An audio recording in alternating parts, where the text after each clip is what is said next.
نحمده ونصلي على رسوله الكريم أما بعد فأعوذ بالله من الشيطان الرجيم بسم الله الرحمن الرحيم قل الله أعلم بما لبثوا له غيب السماوات والأرض أبصر به وأسمع ما لهم من دونه من ولي ولا يشرك في حكمه أحدا واتل ما أوحي إليك من كتاب ربك لا مبدل لكلماته ولن تجد من دونه ملتحدا واصبر نفسك مع الذين يدعون ربهم بالغداة والعشي يريدون وجهه ولا تعد عيناك عنهم تريد زينة الحياة الدنيا ولا تطع من أغفلنا قلبه عن ذكرنا واتبع هواه وكان أمره فرطا۔ سورۃ الکہف کا درس چل رہا ہے۔ اسی صورت کی آیت نمبر 26 سے لے کر 28 تک تلاوت کی گئی۔ گزشتہ آیتوں کے اندر اصحاب کہف غار والوں کا تذکرہ بیان فرمایا کہ اللہ رب العزت نے فرمایا کہ وہ 309 سال تک غار کے اندر رہے، اور آپ صلی اللہ علیہ وسلم سے جب مشرکین نے سوال کیا تھا تو آپ صلی اللہ علیہ وسلم نے کہا کہ میں کل بتلاؤں گا، تو آپ صلی اللہ علیہ وسلم کے پاس کل وحی نہیں آئی، یہاں تک کہ 15 دن تک وحی نہیں آئی۔ کچھ مفسرین نے لکھا ہے کہ 18 دن تک وحی نہیں آئی۔ پھر اللہ رب العزت نے گزشتہ آیتوں کے اندر بیان فرمایا کہ جب بھی اس طرح کا معاملہ ہو تو انشاءاللہ ساتھ ملا دیا کرو، کوئی بھی کام کرنا ہو۔ یہ ہمارے لیے بھی تعلیم ہے کہ کوئی بھی کسی کام کا ارادہ ہو تو انشاءاللہ اس کے ساتھ ملا دیا کرو۔ اگر اللہ رب العزت نے فرمایا کہ اس وقت بھول جا جب بات کہہ رہے ہو، تھوڑی دیر میں جب بھی یاد آ جائے تو اس وقت انشاءاللہ کہہ دیا کرو۔ تو پھر آپ صلی اللہ علیہ وسلم کے پاس وحی آ گئی تھی اور پوری تفصیل ان کی بتلائی، اور ان کی مدت کتنی ٹھہرے تھے ان کا بھی اللہ رب العزت نے بتا دیا۔ آج کے آیت میں اللہ رب العزت نے فرمایا کہ یہ جو بحث کر رہے ہیں کہ کم مدت ٹھہرے زیادہ مدت ٹھہرے، تو ان سے کہہ دیجئے کہ اللہ رب العزت ہی زیادہ جانتا ہے جو انہوں نے بیان فرما دی کتنا عرصہ وہ ٹھہرے، اور وہی اللہ ہے جس کے پاس ہے غیب کا علم، زمینوں کا بھی اور آسمانوں کا بھی۔ آسمان میں جو کچھ ہے سب کچھ اللہ رب العزت کے علم میں ہے، زمین کے اندر جو کچھ ہے چلنے پھرنے والا سب کچھ اللہ کے علم میں ہے، یہاں تک کہ کالے رات کے اندر اندھیرے رات کے اندر کالی چونٹی بھی چلنے والی ہو، اس کے پاؤں کی آہن کو بھی اللہ رب العزت جاننے والے ہیں اور دیکھنے اور سننے والے ہیں۔ تو اللہ رب العزت ہی کے پاس ہے غیب کا علم، پر اللہ رب العزت نے غیب کا کچھ تعلیم نبی کریم صلی اللہ علیہ وسلم کو دی ہے، کچھ باتیں بتلائی ہے، جیسا کہ یہ تھی کہ آپ صلی اللہ علیہ وسلم کو اس بارے میں علم نہیں تھا، تو اللہ رب العزت نے وحی کے ذریعے باتیں آپ صلی اللہ علیہ وسلم کو بتلائی۔ حضرت جبرائیل علیہ السلام کے پاس آپ صلی اللہ علیہ وسلم کے پاس پیغام لائے۔ تو اللہ رب العزت کیا ہی دیکھنے والے ہیں اور کیا ہی سننے والے ہیں، ہر چیز کو دیکھتے بھی ہیں، ہر چیز کو سننے والے بھی ہیں، اور ان کے علاوہ اللہ رب العزت نے فرمایا کہ تم کسی کو بھی کارساز نہیں پاؤ گے، کسی کو بھی مددگار نہیں پاؤ گے سوائے اللہ کے، اور اللہ رب العزت اپنے حکم میں کسی کو بھی شریک نہیں ٹھہراتے۔ جو کچھ کرنا ہے اللہ رب العزت اکیلے ہیں، سب کچھ کرنے والے ہیں، اور اپنے حکم میں کسی کو بھی وہ شریک نہیں کرتے۔ پھر اللہ رب العزت نے فرمایا کہ ان کے اوپر تلاوت کیجئے جو کچھ آپ کی طرف وحی کیا جاتا ہے آپ کے رب کے کتاب میں سے، اور اللہ رب العزت اپنی بات کو تبدیل کرنے والے نہیں ہیں، اور ساری ان کے باتیں کھول کر بیان کر دو جو کچھ اللہ رب العزت نے آپ کو بتلایا ہے۔ اگر آپ ہرگز آپ اللہ رب العزت کے علاوہ کسی کے پاس بھی جائے پناہ نہیں پائیں گے، سب کچھ اللہ رب العزت کے پاس ہے، اور تمام کاموں کے حکم اللہ رب العزت کے اختیار میں ہیں، ساری کائنات کو چلانے والے اللہ رب العزت ہی۔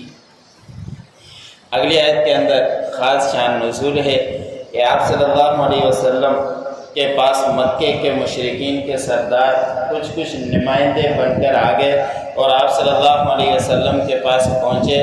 آپ صلی اللہ علیہ وسلم کے مجلس کے اندر غریب لوگ بیٹھا کرتے تھے، حضرت سلمان فارسی، بلال حبشی اور اس طرح کے دوسرے صحابہ اکرام، تو وہ لوگ آپ صلی اللہ علیہ وسلم کے پاس آئے اور آگے کہنے لگے کہ آپ ہمیں جانتے ہیں؟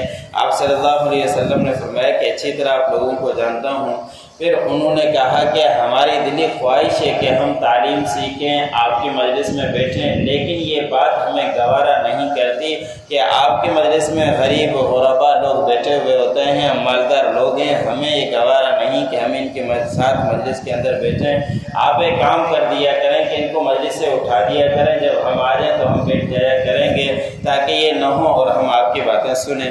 آپ صلی اللہ علیہ وسلم کو دلی خواہش بھی ہوا کرتی تھی کہ یہ ان میں سے پیروکار کوئی ہو گیا، سردار کوئی راہ راست پر آ گئے، اس کو دیکھا دیکھی اور لوگ بھی آ جائیں گے، تو آپ صلی اللہ علیہ وسلم کو اس بات سے خوشی ہوا کرتی تھی۔ تو آپ صلی اللہ علیہ وسلم کی خواہش تھی کہ کسی طرح یہ دین کے اندر آ جائیں، تو اللہ رب العزت نے اس بات کا سختی سے منع فرما دیا۔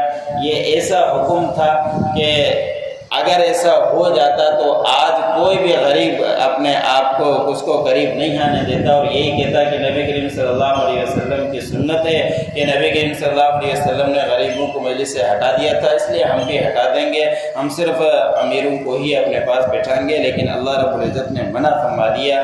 اللہ رب العزت نے فرمایا کہ آپ اپنے نفس کو روکے رکھیے۔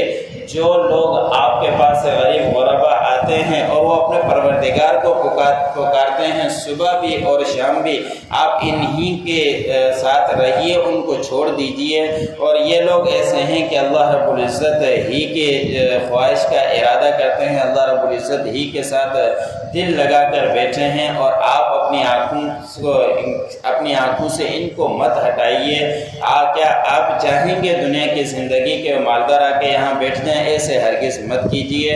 اور آپ جو ہمارے دل، جن کے دل ہمارے غافل کر دیے اللہ کے ذکر سے، وہ اطاعت کبھی بھی نہیں کریں گے، یہ صرف باتیں ہی کیا کرتے ہیں اور یہ پیروی کرتے ہیں اپنی خواہش کی، اور ان کا معاملہ ہے حد سے بڑا ہوا۔ اس لیے ان لوگوں کو چھوڑ دیجیے، اور جو آپ کے مجلس میں غریب غربا صبح شام بیٹھے ہیں، آپ ان کو ہی پیروی کیجیے، انہی کے سمجھاتے رہی ہے، دین کی دعوت انہی کو دیتے رہی ہے۔ ان کی دلی خواہش ہے، وہ لوگ چاہتے ہی نہیں دل سے آپ کے مجلس میں آ کے بیٹھیں، اللہ رب العزت نے ان کے دلوں کو غافل کر دیا ہے اور وہ آپ کے مجلس میں نہیں آئیں گے۔ وَلِلَّهُ أَعْلَمُ بِمَا لَبِثُوا لَهُ غَيْبُ السَّمَاوَاتِ وَالْأَرْضِ، کہہ دیجئے کہ اللہ زیادہ جانتا ہے کہ وہ کتنا عرصہ ٹھہرے۔ لَهُ غَيْبُ السَّمَاوَاتِ وَالْأَرْضِ، اسی اللہ کے لیے ہے آسمانوں اور زمینوں کا غیب کا علم۔ أَبْصِرْ بِهِ وَأَسْمِعْ، کیسا ہی اللہ رب العزت دیکھنے والا ہے اور کیسا ہی سننے والا ہے۔ مَا لَهُم مِّن دُونِهِ مِّن وَلِيٍّ، اور نہیں ہے ان کے لیے اللہ کے سوا کوئی بھی کارساز۔ وَلَا يُشْرِكُ فِي حُكْمِهِ أَحَدًا، اور نہیں اللہ رب العزت اپنے حکم میں کسی کو شریک ٹھہراتے ہیں۔ وَاتْلُ مَا أُوحِيَ إِلَيْكَ مِن كِتَابِ رَبِّكَ، اور تلاوت کیجئے جو کچھ وحی کی جاتی ہے آپ کی طرف آپ کے پروردگار کی کتاب میں سے۔ لا مبدل لکلماتہ، اور اللہ رب العزت اپنے حکم کو تبدیل نہیں فرماتے۔ ولن تجد من دونہ ملتحدا، ہرگز آپ نہیں پائیں گے اللہ کے علاوہ کوئی جائے پناہ۔ وَاصْبِرْ نَفْسَكَ مَعَ الَّذِينَ يَدْعُونَ رَبَّهُمْ بِالْغَدَاةِ وَالْعَشِيِّ، آپ روکے رکھیے اپنے نفس کو ان لوگوں کے ساتھ جو پکارتے ہیں اپنے پروردگار کو صبح اور شام کے پہر۔ یریدون وجہہ، اور وہ چاہتے ہیں اللہ رب العزت کی رضا۔ ولا تعد عیناک عنہم، اور مت ہٹائیے اپنی آنکھوں کو ان سے۔ ترید زینت الحیات الدنیا، آپ چاہتے ہیں دنیا کی زندگی کی زینت۔ ولا تطع من اغفلنا قلبہ عن ذکرنا، ہم نے ان کے دلوں کو غافل کر دیا ہے ہمارے ذکر سے۔ واتبع ہواہ وکان امرہ فرطا، وہ پیروی کرتے ہیں اپنی خواہشات کی اور ان کا معاملہ ہے حد سے بڑا۔